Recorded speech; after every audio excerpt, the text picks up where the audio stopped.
ampunilah kami, ya Allah, kalau kami berbicara tentang Engkau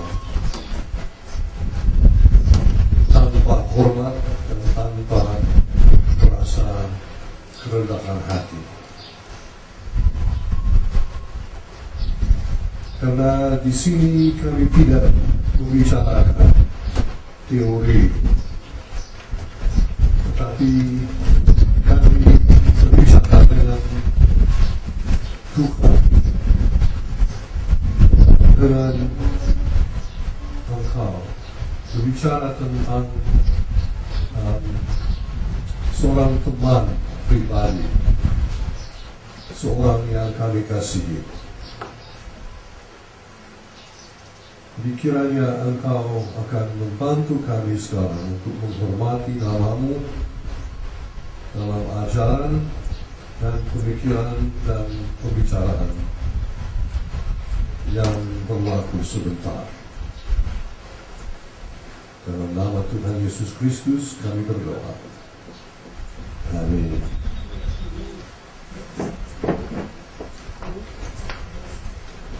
Sampai sekarang, saudara-saudara, kita sudah berbicara tentang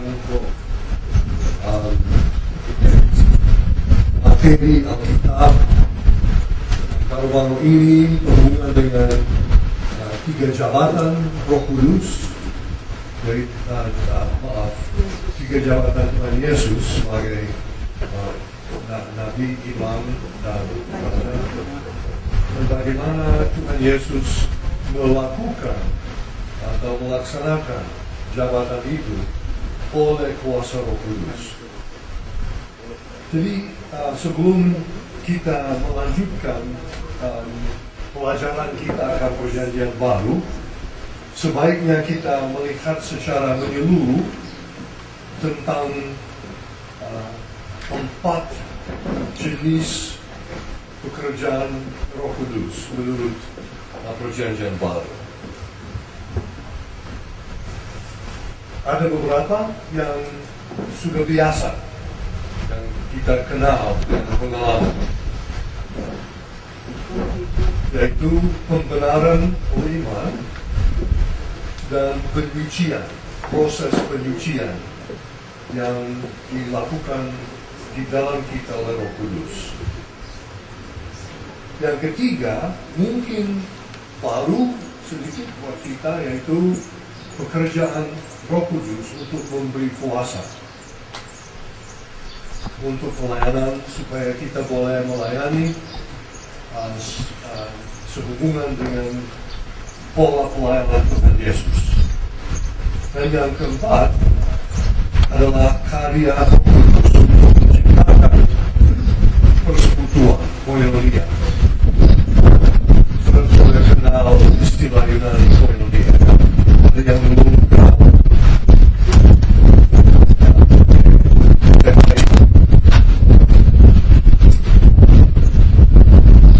Mari kita melihat, walaupun sepintas lalu, keempat karya Roh Kudus ini. Saya tidak mau mengulangi apa yang sudah kita tahu. Tetapi karya pertama dari Roh Kudus, yaitu pembenaran oleh iman, adalah cara Roh Kudus mengantar kita masuk ke dalam kerajaan Allah. Tuhan Yesus memang memberitakan Injil kerajaan dalam pelayanannya di muka bumi ini, dan dia mengatakan bahwa penting sekali masuk ke dalam kerajaan, tetapi kita belum bisa masuk ke dalam kerajaannya kecuali Tuhan Yesus sudah meninggal untuk menebus kita daripada dosa. Jadi soal masuk ke dalam kerajaan jauh lebih luas pengertiannya sesudah kebangkitan Tuhan Yesus. Kita boleh masuk ke dalam kerajaan oleh iman kepada Yesus Kristus. Apa arti iman itu? Ya, saudara sudah tahu ini semua. Iman adalah percaya bukan hanya secara tetapi kita menyerahkan diri sepenuhnya kepadanya. Saya pernah dengar cerita yang berasal dari abad ke-19 di salah satu sungai yang besar di Amerika Serikat, sebenarnya antara Amerika dan Kanada. Sudah mendengar tentang Niagara Falls? Sudah, bagaimana disebut dalam bahasa Indonesia? Air terjun.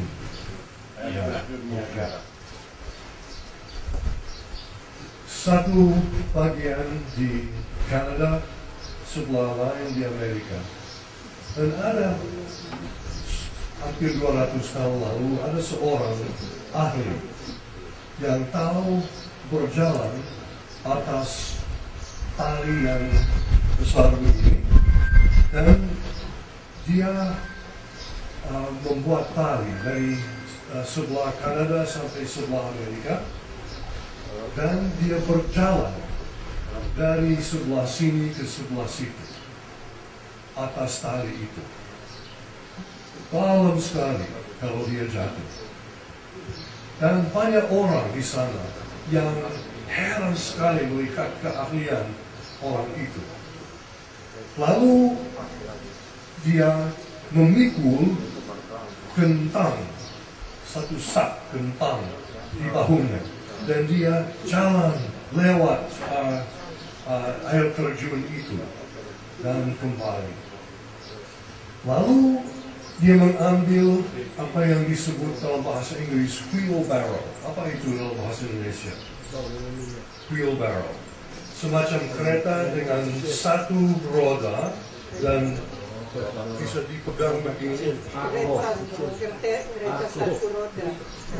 Kereta satu roda yang dipakai untuk membawa barang-barang.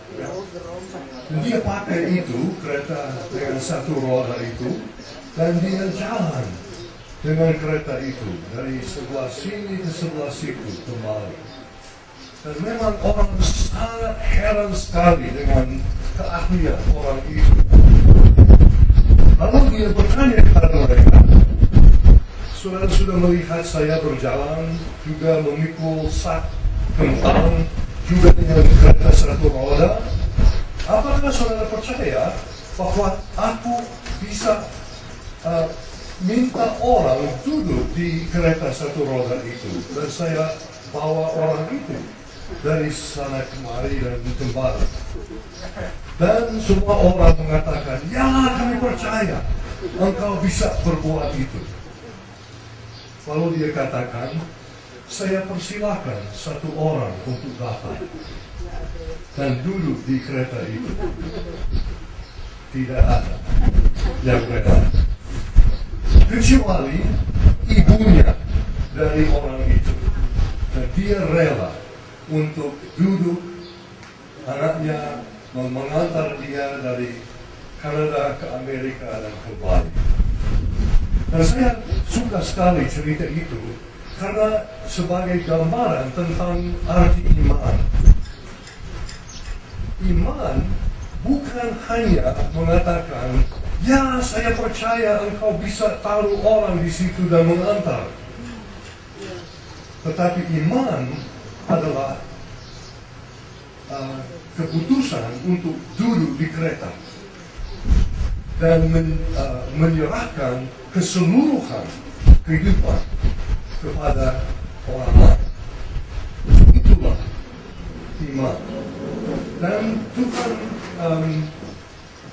memberi kesempatan kepada kita untuk menerima pembenaran oleh iman seperti yang saya katakan tadi. Jadi bukan hanya bahwa kita setuju bahwa Kristus mati di kayu salib, bukan hanya itu, tetapi kerelaan untuk menyerahkan diri kita sepenuh-penuhnya kepada Tuhan Yesus. Jadi Roh Kudus adalah oknum dalam alat Tritunggal yang memampukan kita untuk percaya begitu kepada Tuhan Yesus.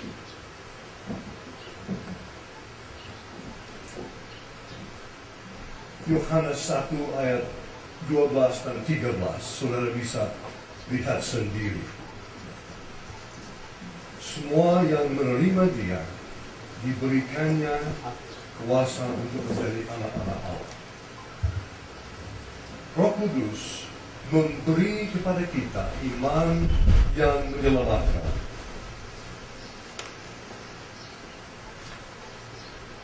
Wahyu 3 ayat 20.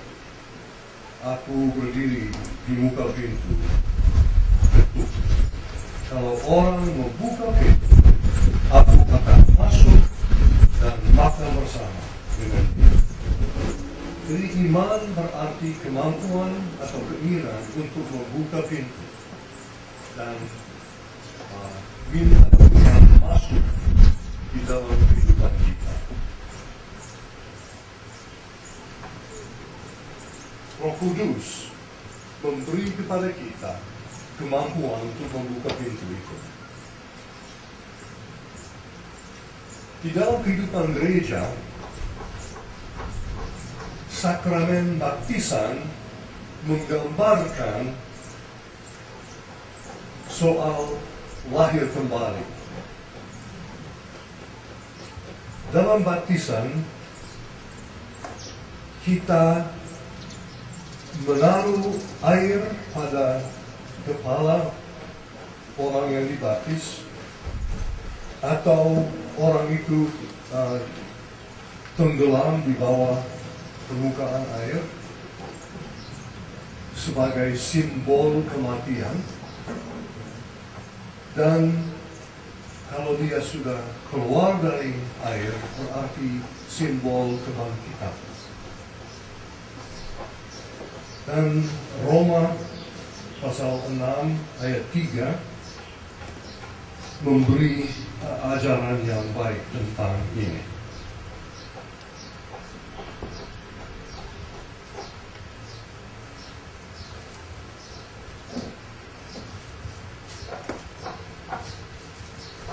Roma 6 ayat 3. Atau tidak tahukah kamu bahwa kita semua yang telah dibaptis dalam Kristus telah dibaptis dalam kematiannya? Dengan demikian kita telah dikuburkan bersama-sama dengan Dia oleh baptisan dalam kematian, supaya sama seperti Kristus telah dibangkitkan dari antara orang mati oleh kemuliaan Bapa, demikian juga kita akan hidup dalam hidup yang baru. Jadi karya Roh Kudus yang pertama adalah pembenaran oleh iman. Dia memberi kepada kita iman.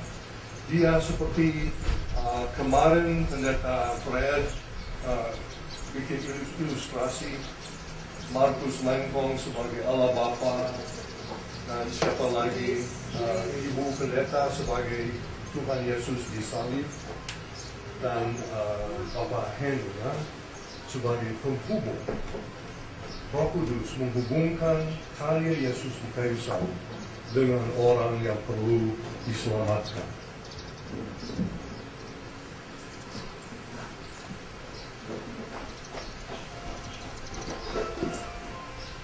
Tadi Bapak Dekan bertanya, gimana dengan orang yang dibaptis dalam nama Bapa, Anak, dan Roh Kudus nanti bisa berdosa? Saya kira untuk menjawab sebahagian dari pertanyaan itu, kita harus mengingat bahwa baptisan bukan sakramen yang menyelamatkan, tetapi sakramen yang menggambarkan penyelamatan oleh Tuhan Yesus. Namun demikian, kita percaya sebagai orang Protestan bahwa dalam sakramen itu Tuhan memang bekerja. Kalau dibaptis seorang anak dalam nama Allah Bapa, Anak dan Roh Kudus, beberapa hal yang kita buat. Satu, kita mengundang Tuhan Allah melalui Roh Kudus untuk bekerja dalam kehidupan orang yang dibaptis itu. Baptisan adalah semacam undangan kepada Tuhan. Tetapi juga dalam sakramen baptisan, kita percaya bahwa Tuhan memeteraikan orang itu supaya orang yang dibaptis itu sudah dicap dengan cap yang menunjukkan bahwa Tuhan memiliki orang itu. Dan unsur lagi, baptisan anak-anak berarti bahwa orang tua berjanji untuk membesarkan anak itu supaya bisa mengenal Tuhan dan mengabdi kepada Tuhan. Jadi baptisan itu menunjukkan tindakan Allah yang memeteraikan, tetapi juga tanggung jawab manusia, orang tua, untuk mengajar, untuk menjadi model kehidupan Kristus, supaya anak itu nanti akan mengaku iman sendiri kepada Tuhan Yesus.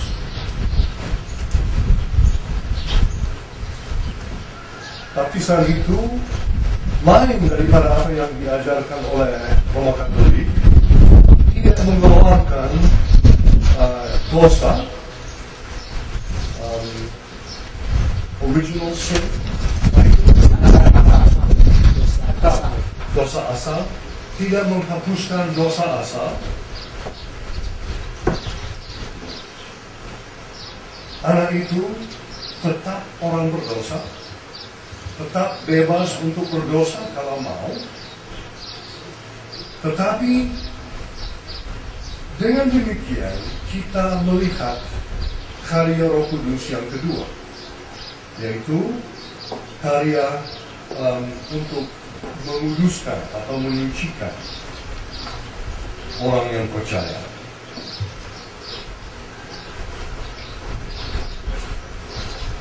Jadi kalau seorang dibaptis, kalau seorang menerima Kristus sebagai Juru Selamat dan Tuhan, pada saat itu mulai suatu proses yang dikerjakan oleh Roh Kudus, tapi juga bersama-sama dengan orang yang dibaptis itu, atau orang tuanya pada umur yang masih muda. Proses di mana Tuhan dan manusia bekerja sama untuk mengantar anak itu kepada kematangan iman dan kelakuan di dalam Tuhan Yesus Kristus. Jadi proses itu adalah proses menjadi murid Tuhan Yesus.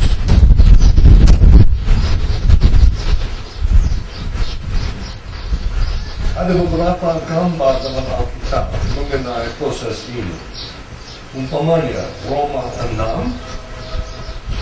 manusia lama itu dimatikan dan orang diundang untuk mengikuti manusia baru yang sudah diciptakan oleh Roh Kudus pada waktu dia percaya kepada Tuhan Yesus. Juga proses penyucian itu digambarkan sebagai proses mengeluarkan buah-buah roh. Galatia 5 ayat 22 dan 23. Buah itu adalah corak-corak karakter yang cocok dengan kehidupan Kristen. 9 buah yang disebutkan dalam 2 ayat itu. Jadi sebenarnya merupakan tanggung jawab Roh Kudus untuk menciptakan untuk menciptakan buah itu. Tetapi walaupun suatu tanaman tidak perlu bekerja untuk mengeluarkan buah, kita sebagai manusia harus menerima pekerjaan Roh Kudus. Jadi sekali lagi ada bekerja sama Roh dengan manusia. Dan saya tahu dalam kehidupan saya tidak selalu mau bekerja sama dengan Roh Kudus dalam hal penyucian. Ada kalanya ada godaan, dan saya sebenarnya lebih suka jatuh dalam dosa daripada taat kepada Tuhan Yesus. Lalu saya harus bertobat, minta pengampunan, dan berusaha lagi untuk menyerahkan diri kepada Tuhan. Jadi penyucian adalah proses. Kita tidak pernah sempurna dalam kesucian seumur hidup kita. Kita selalu harus berjuang, selalu harus menyerahkan diri kepada Roh Kudus yang mengeluarkan buah itu. Kita hanya mencapai kesempurnaan karakter pada saat kebangkitan kita. Pada waktu itulah pekerjaan Tuhan untuk menyucikan kita sudah selesai.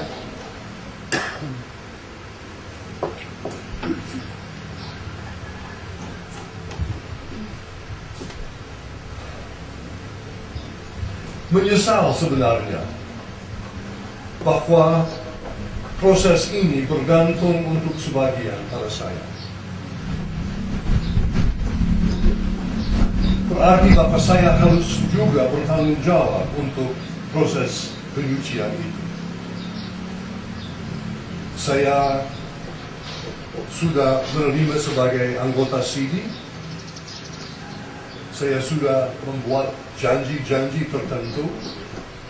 Saya diteguhkan sebagai anggota CD dengan memakai nama Roh Kudus. Tetapi pekerjaan itu tidak pernah selesai seumur hidup saya di muka bumi. Roh Kudus datang bekerja di dalam kita, tetapi dia tidak memaksakan apa-apa. Dia menghormati kebebasan manusia. Jadi untuk itu kita melihat selalu dalam surat-surat Rasul Paulus, dia memberitakan Injil dalam suratnya bagian pertama, lalu dia pindah pokok dan berbicara tentang bagaimana tanggung jawab jemaat yang mendengar Injil itu. Roma 1-11 mengenai Injil, Roma 12 dan seterusnya mengenai tanggung jawab kita. Dan selalu begitu dalam surat-surat Paulus. Karya Roh Kudus untuk membenarkan dan mengujikan adalah karya Roh di dalam. Ingat saja kita berbicara tadi tentang karya di dalam dan di atas. Pembenaran dan penyucian adalah pekerjaan Kristus, pekerjaan Roh Kudus di dalam, untuk merubah karakter kita, untuk memberi kehidupan baru. Tetapi karya Roh Kudus yang ketiga adalah karya Roh Kudus di atas, yaitu pemberian kuasa. kita menerima kuasa Roh Kudus untuk pelayanan dan kesaksian. Memang itu Pak, sudah lama dibicarakan, tapi sebagai ikhtisar dari materi itu, ingat saja Yohanes 14 ayat 12 yang kita baca tadi. Tuhan Yesus katakan, engkau atau kamu akan mengerjakan pekerjaan yang sama seperti saya sesudah Kudus datang. Dan dalam Injil Yohanes, Matius, Tuhan Yesus mengutus murid-muridnya. Injil Yohanes, sama seperti Bapa telah mengutus aku juga mengutus kamu. Dan Matius 28 ayat 18-20, ayat-ayat itu saya pakai pada malam pertama. Karena kita berbicara tentang apakah tugas melaksanakan pelayanan Tuhan Yesus dicapai oleh manusia. Dan untuk melaksanakan pelayanan dengan kuasa, kita perlu menerima karya Roh Kudus di atas untuk memberi kuasa. Dan ada beberapa ayat ditulis pada halaman 210 yang semuanya kita sudah kenal, tetapi saya pilih hanya satu untuk sekarang, yaitu Kisah Rasul-Rasul pasal 1 ayat 8. Kisah 1 ayat 8. Pasti ada di Alkitab di sini. Tetapi kamu akan menerima kuasa kalau Roh Kudus turun ke atas kamu. Saudara mengingat bahasa itu, turun ke atas kamu. Dan kamu akan menjadi saksiku di Yerusalem dan di seluruh Yudea dan Samaria dan sampai ke ujung bumi.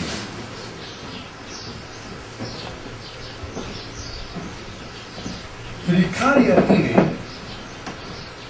tidak sama dengan karya Roh Kudus yang pertama dan kedua. Dan saya kira kalau kita benar-benar mengerti fakta itu akan menolong kita mengerti mungkin apa yang pertanyaan yang ditimbulkan tadi mengenai kenapa kita meminta Roh Kudus datang tetapi tetap berdosa. Kenapa? Ingat saja contoh Simson dalam kitab Hakim-Hakim. Simson bukan orang yang manis. Karakternya tidak begitu baik. Tetapi Tuhan tetap memakai dia. Roh Kudus turun ke atas dia dan memberikan kepadanya kuasa atau kekuatan untuk mengatasi musuh-musuhnya. Jadi sekali lagi saya mau tegaskan bahwa pemberian Roh Kudus untuk kuasa tidak bergantung pada kesucian kita. Tidak bergantung kepada kesucian kita. Kita lihat itu dalam kehidupan Simson. Kita juga melihat itu di jemaat Korintus, yang kehidupan mereka sebagai jemaat kacau, tetapi Rasul Paulus mengatakan bahwa mereka sudah menerima banyak karunia dari Roh Kudus. Memang sudah beberapa kali saya bertanya kepada diri saya sendiri, mengapa Tuhan begitu? Mengapa Tuhan tidak mengikat kesucian dan pemberian kuasa. Dan sesudah berpikir dan berdoa tentang itu, saya kira Tuhan memberikan satu jawaban.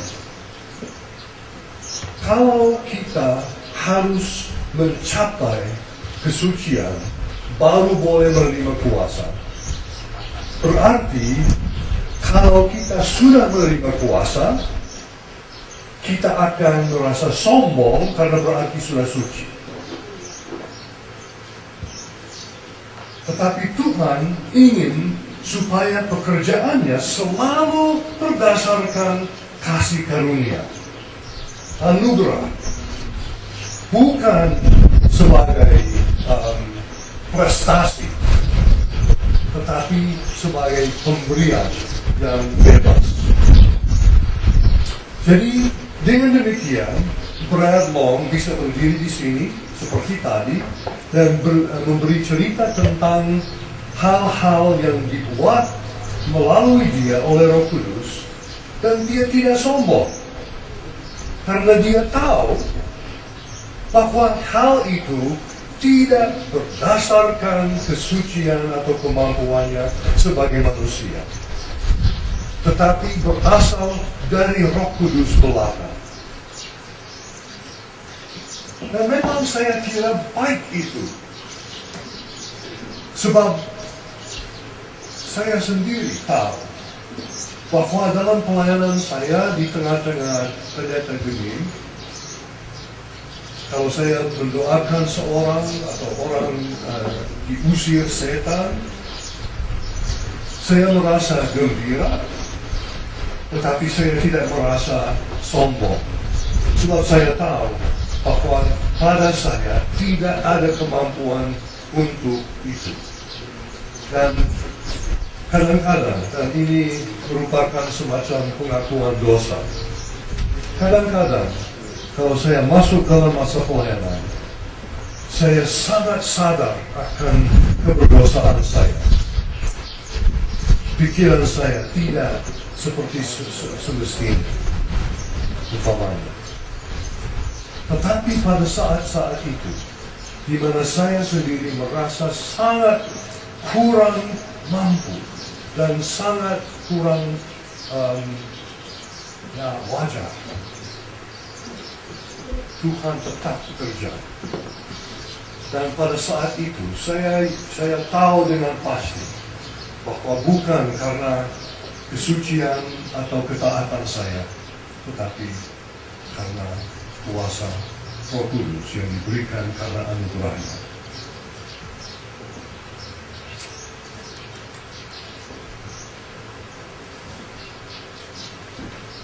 Jadi kesucian tidak berhubungan sebenarnya dengan kuasa Tuhan. Sudah jelas, saudara, pertanyaan tentang itu? Nah,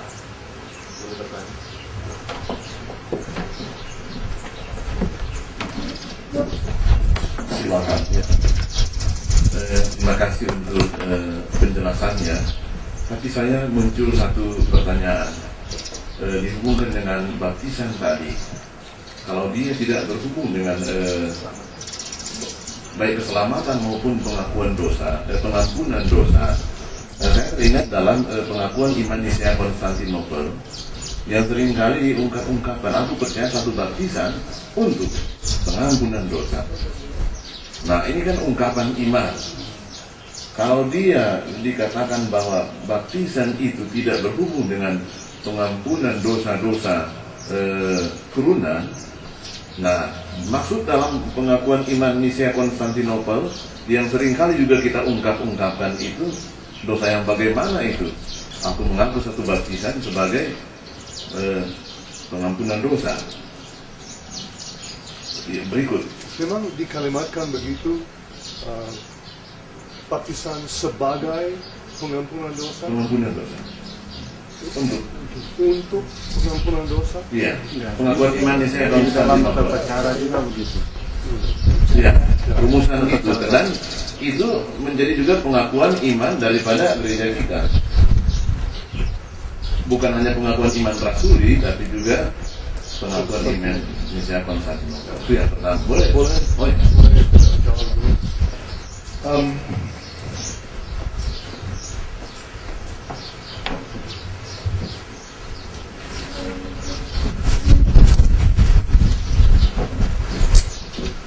Dua hal barangkali yang saya mau sampaikan dalam memikirkan pertanyaan saudara yang begitu baik.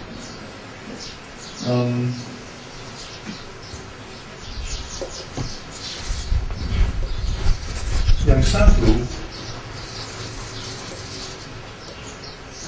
memang sebagai orang Protestan, kita percaya bahwa baptisan melambangkan fakta keselamatan. Dan kalau seorang dibaptiskan sebagai dewasa, artinya cukup tua supaya bisa tahu apakah berdosa atau tidak, saya kira ungkapan itu tepat. Baptisan dengan iman membuka pintu untuk pengampunan dosa dari Tuhan. Tetapi untuk bayi yang kecil, yang belum sadar akan dosa, yang belum sanggup berdosa mungkin, yang belum sanggup memilih sesuatu yang bersifat dosa, saya kira baptisan itu memang sebagai lambang.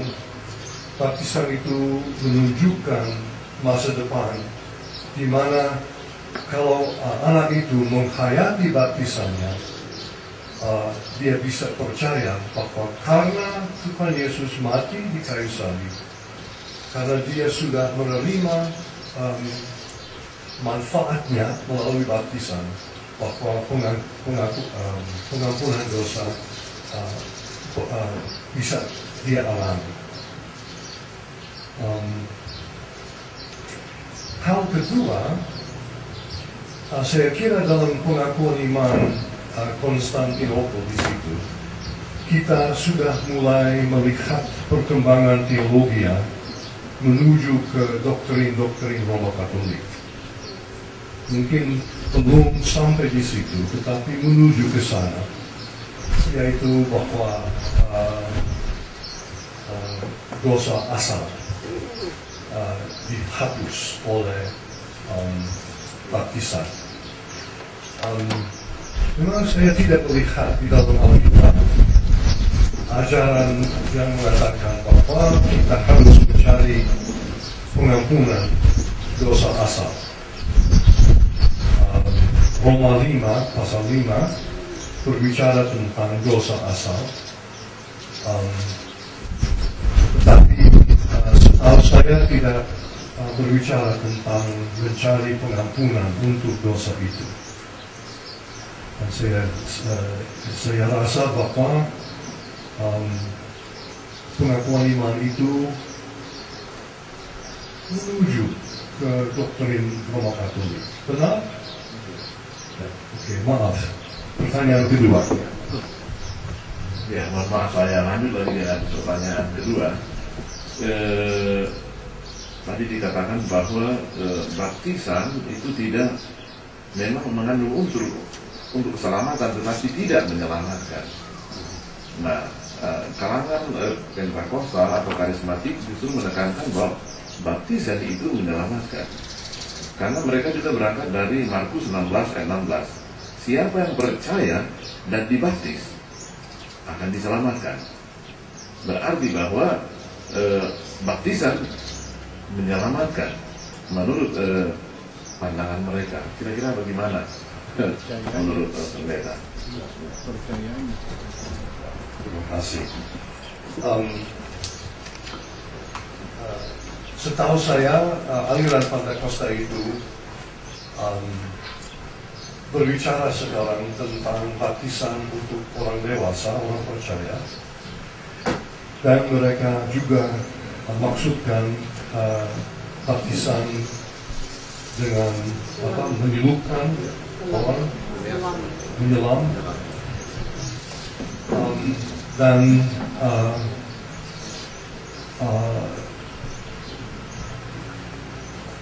saya kira jelas dalam Alkitab bahwa orang disuruh untuk dibaptis.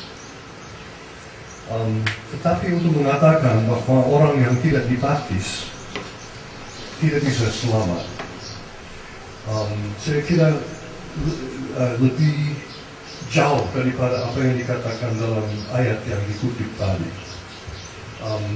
Umpamanya, maksud saya begini, coba bacakan ayat itu lagi, Markus 16 ayat 16. Percaya dan dibaptis akan diselamatkan, tetapi siapa yang tidak percaya akan dihukum.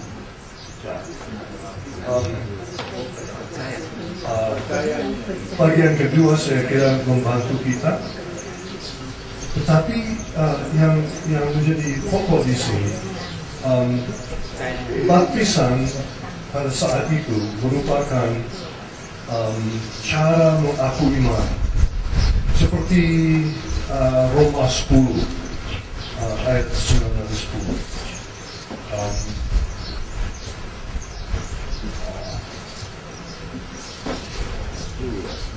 Berbicara tentang mengaku dengan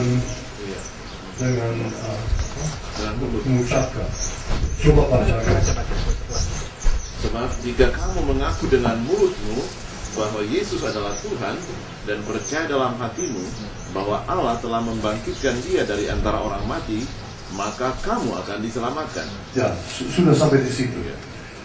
Seandainya orang bisu tidak bisa mengucap dengan mulutnya, apakah dia tidak bisa diselamatkan? Jadi saya kira bahwa yang ditunjukkan di sini, kita jangan menafsir secara harfiah, tetapi kita harus mengerti bahwa mengaku dengan mulut atau dibaptis menurut Markus 16 adalah cara di mana orang mengaku iman di muka umum. Dan Tuhan saya kira ingin supaya dalam menurut Markus 16 supaya iman itu tidak disembunyikan, tetapi supaya orang itu berhubungan dengan jemaat melalui baptisan, dan bahwa dia harus juga mengumumkan imannya. Baptisan penting, tetapi bagian kedua dari ayat itu tidak mengatakan bahwa seandainya tidak dibaptis tidak boleh selamat. Jadi begitulah pertimbangan saya tentang persoalan. Boleh. Ya, saudara Markus. Kiranya pertanyaan yang tidak sulit dijawab. Mungkin ini membantu atau barangkali juga membuat persoalan. Maksud saya begini, kita diselamatkan oleh baptisan dalam arti kematian Yesus dan kebangkitannya, itu kan arti baptisan. Jadi kita diselamatkan oleh baptisan dalam arti kematian dan kebangkitan, bukan diselamatkan oleh air. Iya kan? Terima kasih, dan saya setuju dengan pertimbangan itu. Saya mau tambah satu hal. Diselamatkan oleh baptisan berarti oleh kematian dan kebangkitan Tuhan Yesus. Tapi baptisan juga menyangkut penerimaan kita akan dua hal itu. Jadi oleh Tuhan Yesus yang berbuat, tetapi kita juga yang menerima. Jadi, tapi saya setuju dengan komentar itu. Ya. Ya, silakan pendeta. Terima kasih. waktu saya berumur 16 tahun mulai katakanlah percaya atau cukup serius lah untuk soal ini, soal pengampunan dosa dan sebagainya. Pertanyaan saya kepada Tuhan sebenarnya waktu itu, bagaimana karena ada ajaran hanya melalui Yesus kita bisa selamat, manusia bisa diselamatkan dari Yohanes atau apa. Tapi waktu itu saya bertanya kepada Tuhan, bagaimana dengan orang-orang sebelum Yesus? Bagaimana dengan orang-orang waktu itu Rusia? Saya pikir banyak yang komunis dan tidak semua orang mendengar pada waktu itu. Ada yang mendengar, ada yang banyak yang tidak, mungkin lalu mereka mati. Bagaimana dengan yang lain yang semacam itu? Itu pertanyaan yang ada kalanya saya sudah merasakan ada jawabannya, tetapi dalam suasana seperti ini saya merasa perlu lebih baik ditanyakan, karena ada kalanya itu menjadi faktor yang akan menentukan. Karena kita sejauh ini bicara Yesus satu-satunya juru selamat, ya, orang hanya melalui Yesus. Tapi pertanyaan itu muncul, ada kalanya muncul dan bisa agak wah, bagaimana? Makasih. Terima kasih.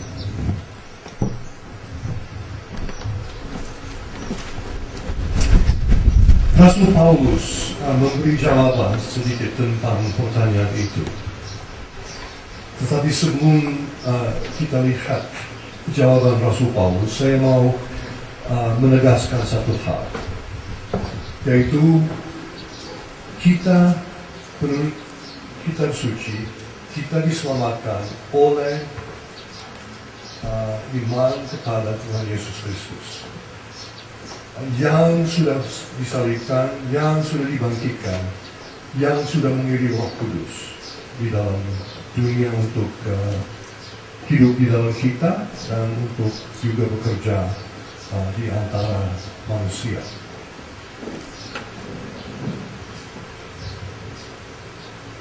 Tidak ada orang yang bisa diselamatkan kalau Tuhan tidak mati di kayu salib.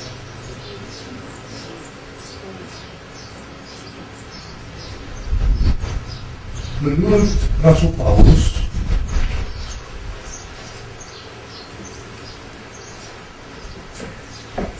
ada orang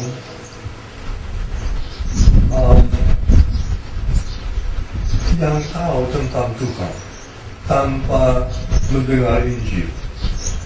Ingat saja pasal 123 dari surat Roma, di mana Rasul Paulus, terutama pasal 1, di mana Rasul Paulus berbicara tentang orang yang sebenarnya harus kenal Tuhan, tetapi karena dosa mereka, mereka menyembunyikan Tuhan. Mereka memuja hal yang diciptakan dan bukan pencipta. Pokoknya orang yang belum kenal Kristus bisa oleh karya Roh Kudus datang kepada iman akan yang menciptakan.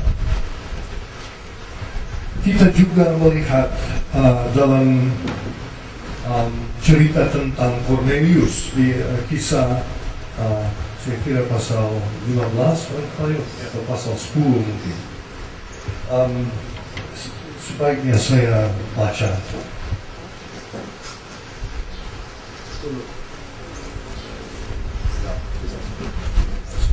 Pasal 10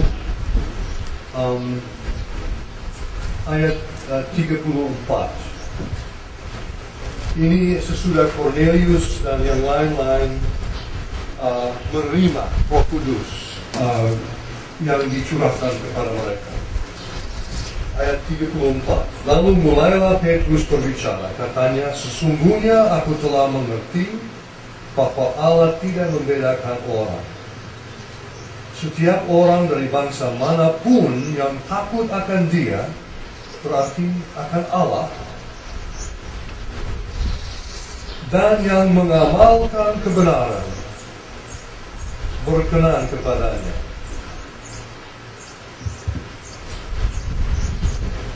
Bagaimana kita mengerti nas itu? Ya, tentu sekali berarti bahwa Tuhan sudah melihat Cornelius dan seisi rumahnya, melihat pekerjaannya yang baik, melihat bahwa dia takut akan Tuhan, dan dia kirim Rasul Petrus untuk memberitakan Injil kepadanya. Jadi itulah tentu arti yang paling jelas dari nats itu. Tetapi juga kita bisa lihat dalam nats itu bahwa Tuhan memperhatikan bukan hanya orang Kristen, tetapi orang di mana saja. Dan kalau dia melihat ada seorang yang takut akan Tuhan dan yang hidup sebaik-baiknya, Tuhan akan memperhatikan orang itu dan akan mencari jalan supaya orang itu bisa diselamatkan. Kita tidak tahu cara yang mana mau dipakai Tuhan. Yang saya tahu di antara orang Islam, seringkali Tuhan memberi mimpi, visi kepada mereka. Visi di mana mereka melihat Tuhan Yesus, Isa Al-Masih, yang mengatakan, mari ikut aku, dan memperlihatkan kasihnya kepada mereka.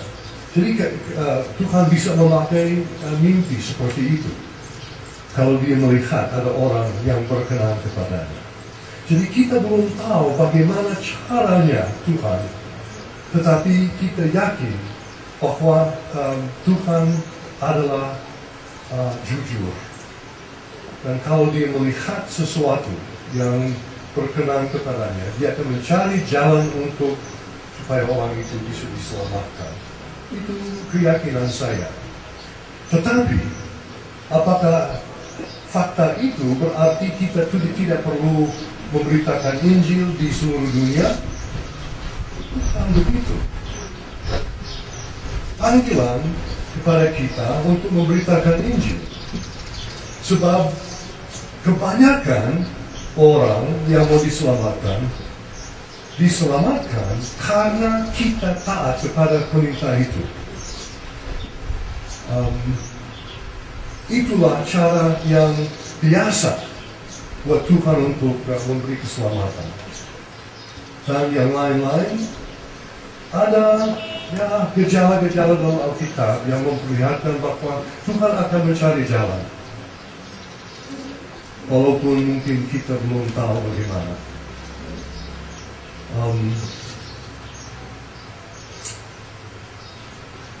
Tetapi umpamanya dengan orang Islam itu yang mempunyai mimpi, mungkin mereka tidak punya pengertian yang lengkap tentang Injil. Tetapi keselamatan yang diberikan kepada mereka tetap berdasarkan kematian dan kebangkitan Tuhan Yesus. Karena kalau Yesus tidak mati dan tidak bangkit, tidak ada yang bisa selamat.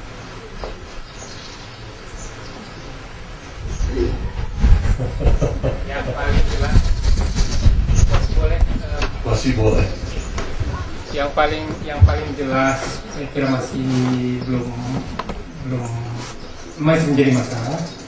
Bagaimana yang sebelumnya, sebelum Kristus, itu ya berpikir seperti itu belum. Yang sebelum Kristus.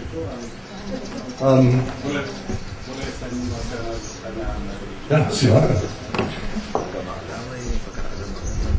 Makasih. Masih dalam hubungan dengan pertanyaan Pendeta Yusuf. Saya mengutip satu ayat dari Yohanes 14 ayat 6. Kata Yesus padanya, Akulah jalan dan kebenaran dan hidup. Tidak ada seorang pun yang datang kepada Bapa kalau tidak melalui aku. Nah, pertanyaannya tadi Pendeta Yusuf bilang bagaimana orang-orang di belakang. Saya mau bertanya, apakah Abraham yang ada di perjanjian lama itu diselamatkan, sedangkan Yesus bilang di sini Saya kira hampir sama kalau ini pertanyaan. Abraham atau orang Islam atau Hindu atau apa, apakah mereka diselamatkan sedangkan Yesus ucapkan seperti ini? Saya kira itu belum ada lagi, tapi sebentar. Saya tidak mau memakai banyak waktu di sini untuk hal ini sebab walaupun penting, tetapi yang kita lihat dalam Perjanjian Lama bahwa ada orang yang jelas sudah selamat, Daud, Abraham, Elia yang diangkat ke surga, dan banyak-banyak lain para nabi. Mereka diselamatkan berdasarkan perjanjian yang berlaku pada waktu itu, perjanjian yang lama. Itu saya kira jelas. Dan apa sebabnya mesti ada perjanjian yang baru? Karena umat pada umumnya tidak mengikut perjanjian yang lama. Pada umumnya hati mereka tidak dirubah dan perlu dirubah. Tetapi dikatakan tentang Abraham bahwa Allah berkenan kepadanya. Henokh di kitab Kejadian, dia pun berjalan dengan Tuhan dan diangkat. Jadi pokoknya ya begini, saya kira bahwa keselamatan yang disediakan melalui kematian dan kebangkitan Tuhan Yesus, janganlah kita pakai sebagai pintu untuk ditutup supaya orang tidak bisa masuk. Tidak bisa masuk kecuali kalau ini. Tetapi kita anggap kematian dan kebangkitannya sebagai pintu terbuka. Sudah berdosa, tidak berkenan kepada Tuhan, mari masuk melalui pintu ini. Sebab inilah cara Tuhan untuk menghapus dosa kita. Nah, harus juga saya katakan bahwa sebenarnya pertanyaan dari Bapak Yusar tidak langsung dijawab oleh Alkitab, dan kita hanya memakai ayat di sini di situ untuk coba mengerti bagaimana Tuhan bisa menerima manusia. Dan kemungkinan jawaban saya tidak tepat, tetapi yang penting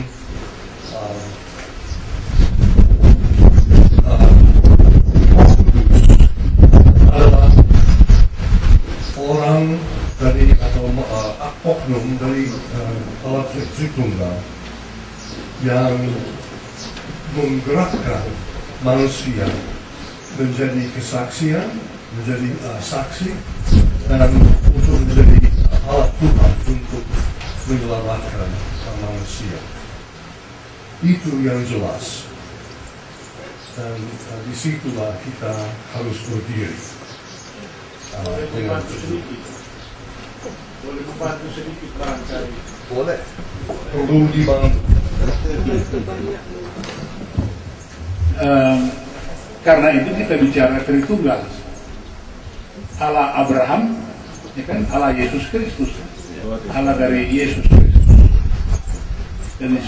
dan Yesus Kristus adalah bagian dari Tritunggal itu. Barangkali itu pertama. Yang kedua ialah apa soal kita dengan orang-orang yang sudah mendahului kita, yang belum percaya pada Yesus? Apakah itu persoalan kita atau persoalan Tuhan Allah? Betul? Dan saya membantu apa kena atau tidak. Ini pertama Petrus 4 ayat 6. Pertama Petrus 4 ayat 6. Itulah sebabnya maka Injil telah diberitakan juga kepada orang-orang mati, supaya mereka sama seperti semua manusia dihakimi secara badani, tetapi oleh roh dapat hidup menurut kehendak Allah. Begitulah. Ya, terima kasih pendeta Markus.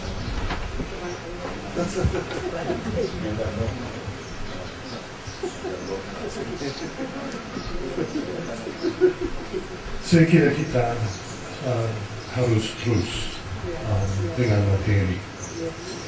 Boleh disambung nanti.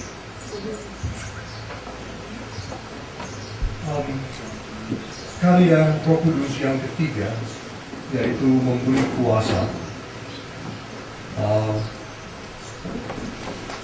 Kuasa itu diberikan kepada manusia oleh kedatangan Roh Kudus, dan gambaran adalah Roh Kudus datang ke atas manusia, sama seperti kita lihat dalam Perjanjian Lama. Tetapi saya harus juga menekankan di sini bahwa walaupun kita anggap bahwa baptisan Roh Kudus bukanlah suatu berkat kedua sebagaimana diajar oleh beberapa aliran, jadi bukan suatu karya baru yang berakar dalam karya Tuhan yang sebelumnya, tetapi ketika kita dibaptis, ketika kita menerima Tuhan Yesus dan Roh Kudus masuk dalam kita, kehadiran Roh Kudus di dalam kita adalah sumber dari segala karya Roh Kudus yang lain. Jadi baptisan Roh Kudus walaupun digambarkan dalam Alkitab sebagai sesuatu yang turun dari atas, sebenarnya kehadiran Roh di dalam sebagai sumber dari kedatangan Roh itu bukan sesuatu yang sama sekali baru, dan juga karya untuk menyucikan berasal dari kedatangan Roh Kudus pada waktu kita selamat.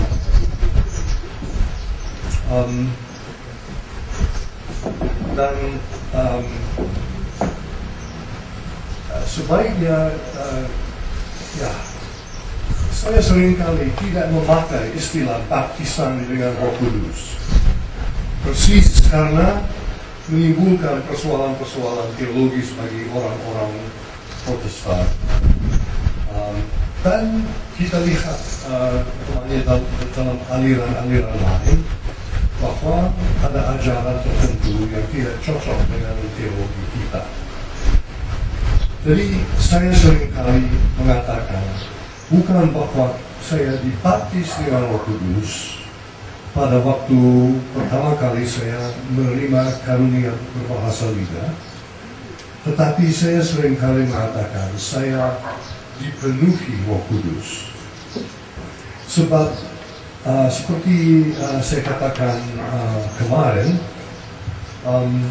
untuk gelombang ketiga, yaitu apa yang kita bicarakan di sini, biasanya dimengerti bahwa kalau Roh Kudus datang pada kita dengan kuasa untuk mengerjakan sesuatu atau bernubuat atau apa saja, kuasa itu hanya tinggal untuk sementara, untuk beberapa waktu sampai karya mujizat, nubuat apa saja yang perlu diberi kuasa sudah selesai. Mujizat sudah dibuat, nubuat sudah dikeluarkan, lalu kuasa itu seolah-olah diangkat seperti lampu yang dimatikan kalau tidak lagi perlu.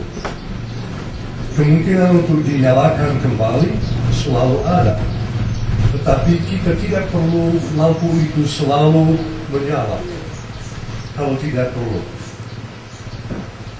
Jadi begitu saja dengan Roh Kudus, dengan kuasanya. Dia datang, dia memberi kuasa untuk karya tertentu, lalu kuasa itu diangkat sampai pada waktu diperlukan kembali. Dan kalau kita mau pakai istilah baptisan Roh Kudus adalah peristiwa pertama di mana lampu itu dinyalakan. Atau dengan kata lain, pengalaman pertama di mana kita menerima kuasa Roh Kudus untuk pelayanan tertentu. Pendeta kiri.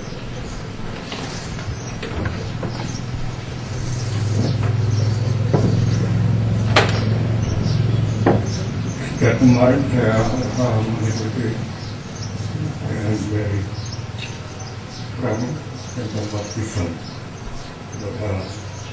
pelaksanaan roh. Bagaimana kemarin saya mengatakan bahwa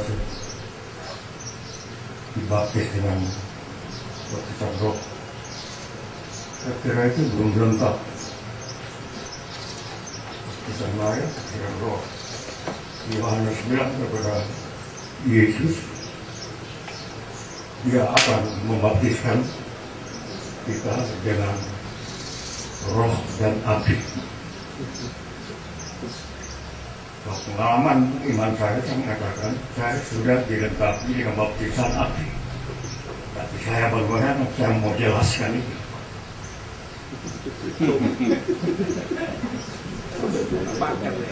Dan yang itu dengan ilustrasi yang pengalaman yang saya alami sini, saya pahami bahwa saya menerima baptisan api, tapi saya juga harus memberikan dasar teologis dulu ya, bukan hanya itu saja disampaikan. Kita ingat bahwa umat Allah ini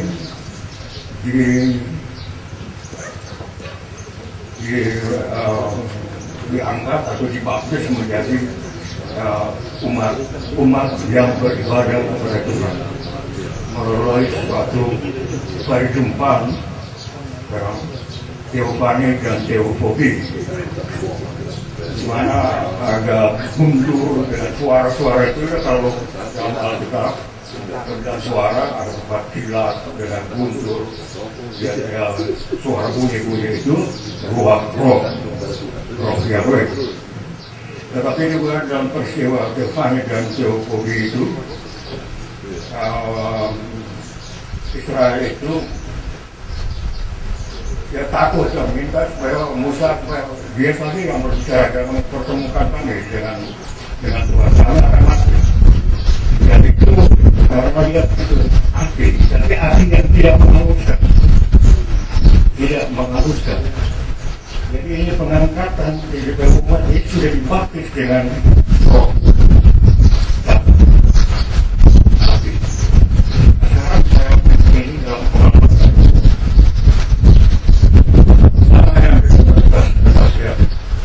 dalam pengalaman saya sebagai religius formatif, saya bisa disebutkan orang demonstrasi potong dengan sepeda orang banting. Saya bilang kamu hanya ibadah pakai tangan dan leher, dan itu disaksikan oleh anggota jemaat. Maksud saya dengan baptisan karena bukan hanya roh itu yang memakai kita untuk itu, tapi kita juga maksudnya baptisan harus ada keberanian. Sebagai contoh, saya mau pergi sidang sinode di laut, ombak besar, sinode Asia mengatakan saya ini orang laut, ketua sinode jangan. Tapi saya harus tiba di laut untuk mengikuti sidang sinode Indonesia. Tapi begitu ombak yang besar dengan tenang aja juga dan ketusi oleh gemis dia goyang kepala dan satu hari ini tidak ada orang Sangir yang masuk perahu cuma Anda sendiri orang bunuh.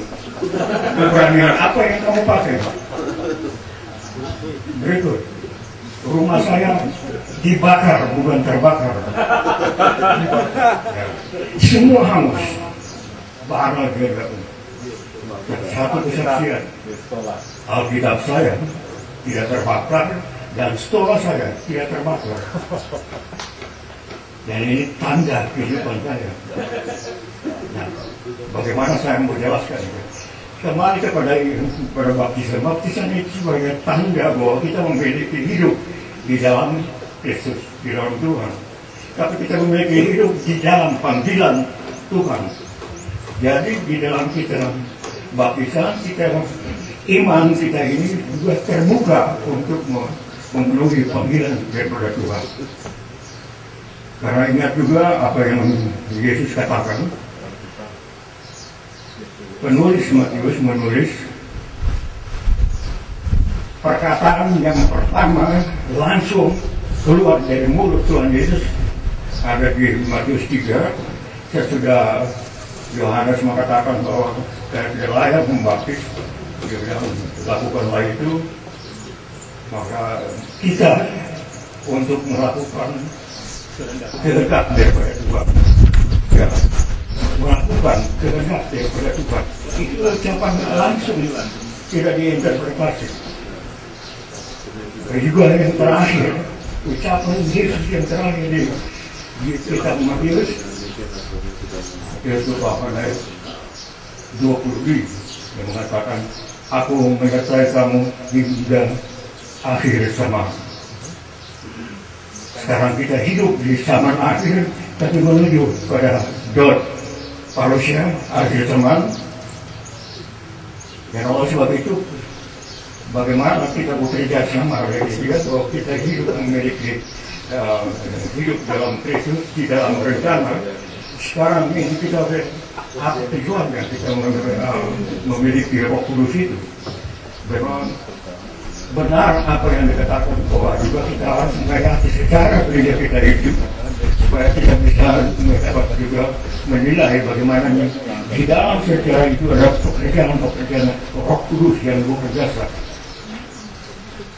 Nah, seperti dikatakan dengan Rigel dengan suara datang kemarin, suatu hal yang memang kuasa Tuhan dan kita disaksikan dalam sejarah gereja memang dia dipakai untuk ya, menghidupkan ya, di rotu kita, ya, tunas kita demi dua orang itu kita idolakan itu, dan itu karena sejarah yang membuktikan bahwa mereka itu mempunyai roh hati keberanian walaupun diancam oleh apa itu Kiai Mojo yang di dekat Tundano itu panglima di Ponorogo ada belas ini mau anjing tidak takut ya. Nah inilah roh hati ini dia, roh keberanian. Tadi saya katakan orang mati bisa itu. Nah ini pengalaman saya, seorang haji tiba-tiba jatuh.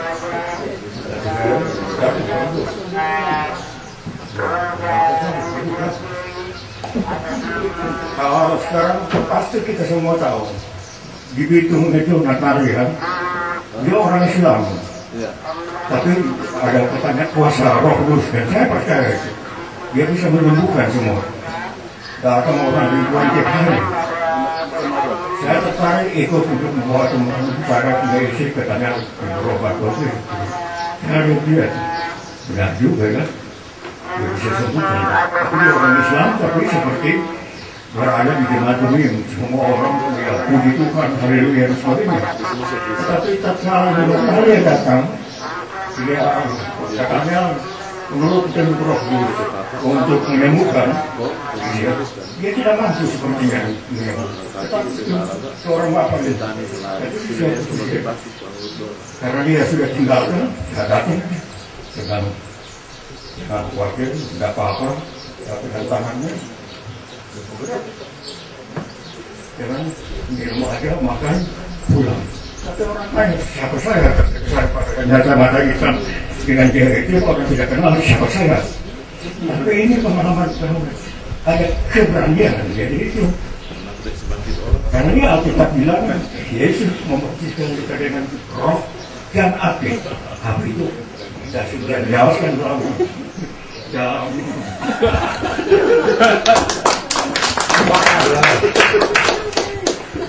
Saya bertanya satu hal, apakah hal-hal yang ajaib itu yang pendeta Kelly alami selama melayani sebagai ketua sinoda atau sebelumnya juga? Waktu saya ketua sinoda memang banyak hal-hal ajaib. Waktu saya melayani di Domini Sekretaris Departemen IT, Sekretaris Umum dan ketua sinoda. Jadi kemudian besar saya melayani demi termasuk negeri. Tapi pengalaman baik di pendeta maupun pembilang kesaksian pribadi dia tidak mengagumkan dia. Hanya pesan umpamanya kalau kita berdoa biasanya orang bisa ragu apa amin Tuhan dengar atau tidak. Tapi harus mempersiapkan diri dengan lupa. Saya sudah amin betul-betul bahwa saya yakin bahwa Tuhan dengar.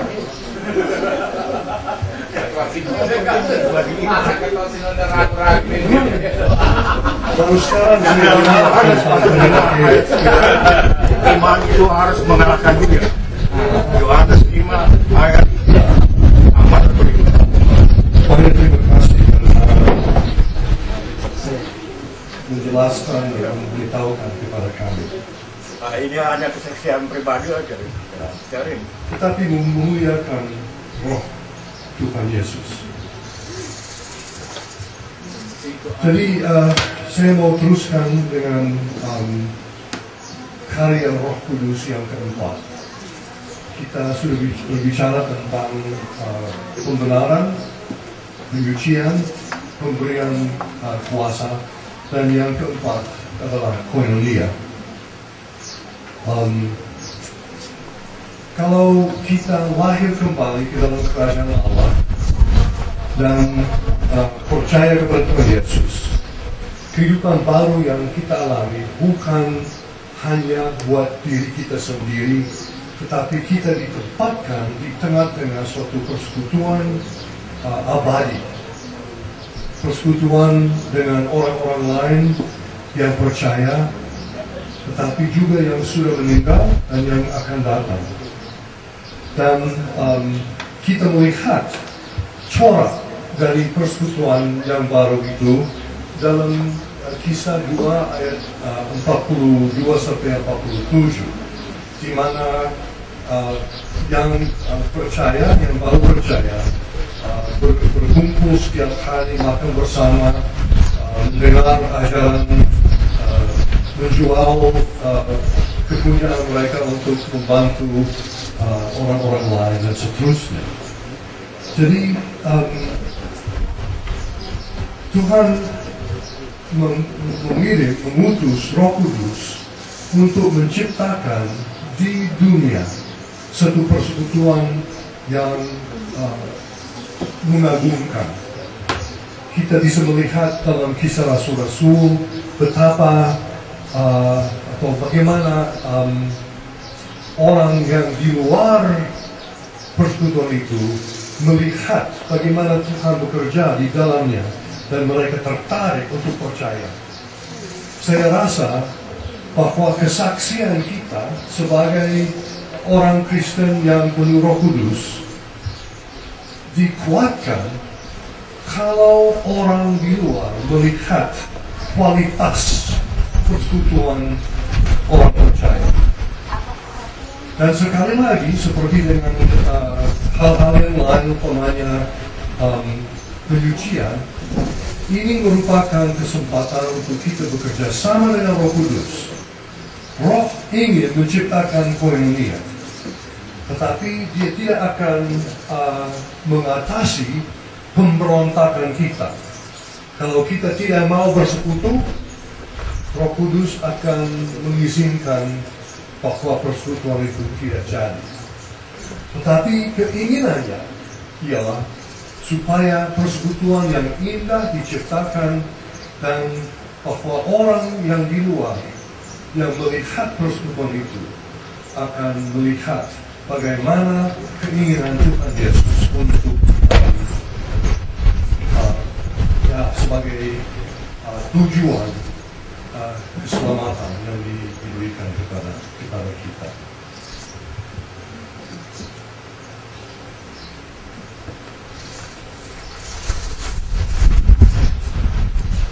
Saya akan memberanikan diri untuk menimbulkan satu hal, dan kalau ada orang di sini yang merasa tersinggung, saya minta maaf lebih dulu. Kiranya kamu akan memberi pengampunan. Tetapi 40 tahun lalu saya datang di Indonesia untuk mengajar di Fakultas Teologi sebagai dosen. Fakultas itu yang berada di bawah Bukit Inspirasi, di mana kita adakan kuliah, sudah tidak lagi dipakai oleh fakultas, oleh saudara-saudara sebagai dosen. Ada keterpisahan. Dan memang saya dengar bahwa ada hal-hal yang terjadi sehingga di koran di Manado sudah diumumkan persoalan itu, dan saya tahu bahwa ada orang Geming yang merasa sangat malu karena itu.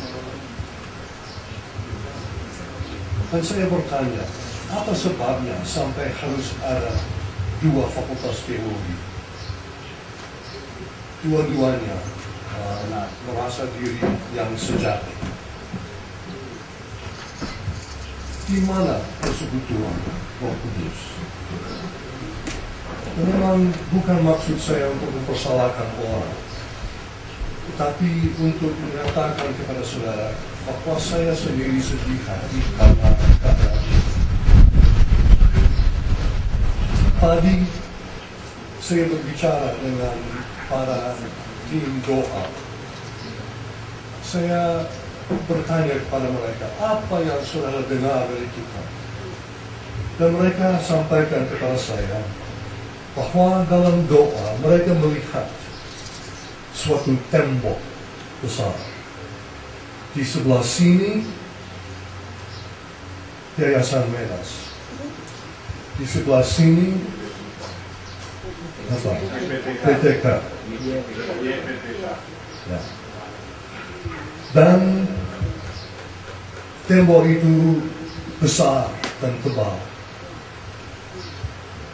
Lalu mereka dapat kesan kalau mendoakan hal itu, bahwa kita di sini barangkali dipanggil Tuhan sebagai alatnya untuk meruntuhkan tembok itu. Itulah karya persekutuan. Saya tidak tahu kalau benar apa yang mereka dengar dari Tuhan atau tidak. Tapi saya tahu bahwa keadaan keterpisahan itu tidak sama sekali memuliakan Tuhan. Saya tahu, saya yakin itu. Tahun lalu, tim kami berada di Minahasa pada waktu perayaan Hari Ulang Tahun Fakultas Teologi. Dan saya masih ingat pada waktu itu bahwa ada ibadah Hari Ulang Tahun demi Fakultas Teologi ini di bukit-bukit dan ada ibadah juga di bawah. Dan kalau tidak salah, berlangsung sekaligus. Dua belah pihak minta berkat Tuhan untuk pihak yang satu dan pihak yang lain.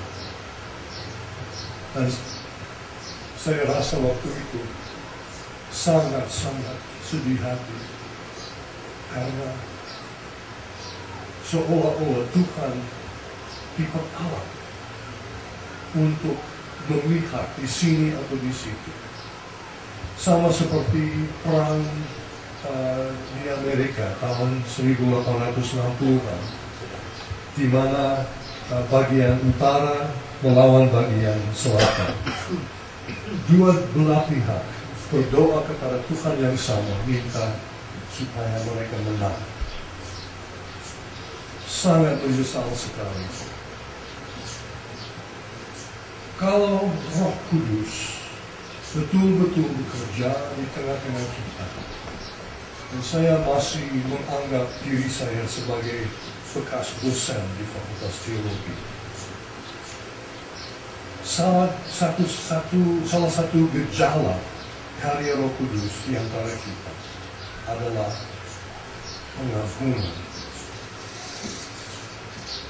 pengakuan dosa dan pengampunan. Apakah Tuhan memang sanggup menciptakan persekutuan mulia di antara kita? Kapan kita akan berhenti memalukan nama Tuhan? Kapan?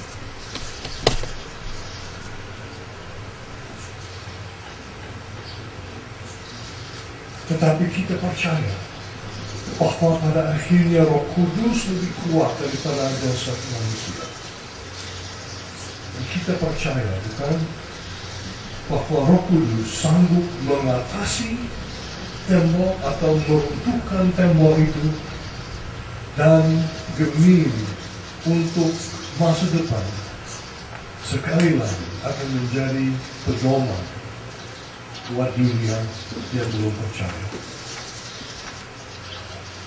Itulah sebabnya Tuhan menciptakan oleh Roh Kudus koinonia sebagai salah satu dari 4 karyanya. Mari kita berdoa bersama. Ya Bapa kami memang sama sekali sadar bahwa memang kami sudah dibaptis dalam nama Bapa, Putra, dan Roh. Kami sudah menjadi anggota sidi jemaat dalam nama Bapa, Anak, dan Roh. Kami sudah diteguhkan sebagai pendeta dalam nama Bapa, Anak, dan Roh. Dan pada saat ini, ya Bapa, satu kali lagi kami tunduk di hadapan-Mu. Kami memberi diri kepadamu. Kami mengaku kelemahan dan ketidakmampuan kami untuk menghadapi persoalan-persoalan yang dibicarakan di sini. Kiranya Engkau akan mengirim Roh-Mu di tengah-tengah kami di Gemini, supaya tidak ada lagi tembok yang memisahkan orang Gemini dari orang Gemini. Supaya kami boleh betul-betul mencerminkan kasih Allah, anugerah Tuhan Yesus, dan persekutuan Roh Kudus. Tolonglah kami, ya Bapa, yang begitu lemah, untuk menjadi persekutuan yang indah bagimu supaya Engkau dimuliakan di tengah-tengah kami. Dan banyak orang yang melihat karyamu di antara kami bisa percaya. Kami berdoa dalam nama Tuhan Yesus Kristus. Amin.